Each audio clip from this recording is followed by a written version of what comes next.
Hey dudes, I figured I'd show you kind of what an action card looks like since you may or may not, it's up to you, kind of research these characters to see which playstyle you like the most. Um, so I pulled three cards out of the Scoundrel deck since David's considering playing it, just to show you what some of the symbols mean and kind of what you're looking at when you're looking at one of these cards and how they're structured to make it easier to understand basic strategy in the game. So what you're typically going to do is you're going to play two cards on your turn. You are going to select one top row and one bottom row action. You cannot do the top and bottom of the same card, so you have to alternate them. So if I do the top row here, I have to do the bottom row here, and vice versa.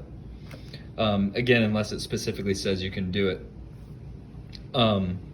So these two cards I chose because they're pretty indicative of like most of how the Scoundrel plays. So you can see right here we have the card Throwing Knives. Underneath you have the level that it is unlocked. So these are all unlocked immediately. These are things that are available right away to build your hand for the Scoundrel.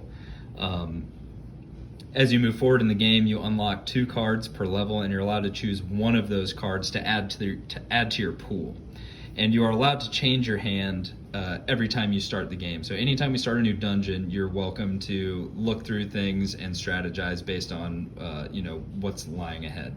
So you don't have to stick to one strategy, and which kind of makes it more fun. So anyway, the main ability of each card is written right here, and then every single card has standard abilities. So I'll explain what these main abilities mean first. So pretty intuitive.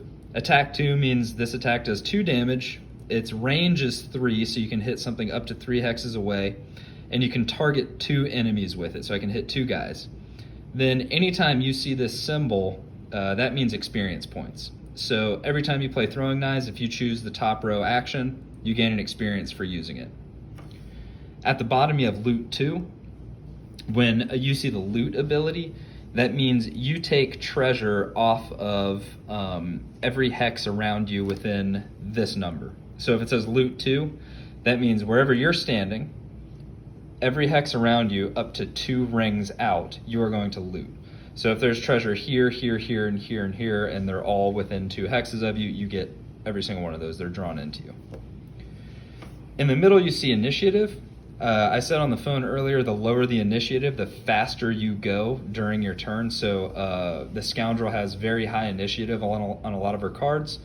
10 and 6 are pretty good, so that means you're typically with this character going to be playing first, more often than not. Not always, but more often than not. Then the standard abilities that come in every single card. You can see this symbol on all the cards.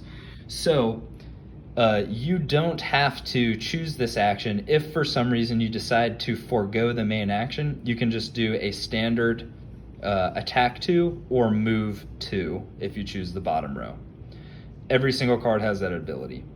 So for example, if you look at this Loot card, you see this symbol right here. That means you are going to lose this card after you play this bottom row action. So if I choose to use a Loot 2 here, this card's gone forever, which means I'm going to exhaust faster. Now, if it's the only card I have left, I have to play it, and I don't feel like using the Loot 2, and I don't feel like using the top row action, I can go ahead and just do a move 2. I won't lose the card, and then this stays in my hand, and you get the picture. So there's a couple of other things here. You can see a giant move. The Scoundrel, like I said, moves very fast. She has some loss abilities. This is one of her bigger attacks. So an attack 5 is pretty substantial for early rounds. It's a base attack 3, and then if you meet either of these conditions, you can add 2 to the attack and 1 experience, and you can pause right there and read those if you want to. Then I also pulled this one out to show you guys, because this one kind of has some more of the more complex sort of action mechanics here. So this one's going to turn you invisible, which is a condition, which is pretty self-explanatory. You are not going to be seen. You can move without being targeted, and you can sneak around. You also see this symbol here, which is one of the elements. So this element is dark.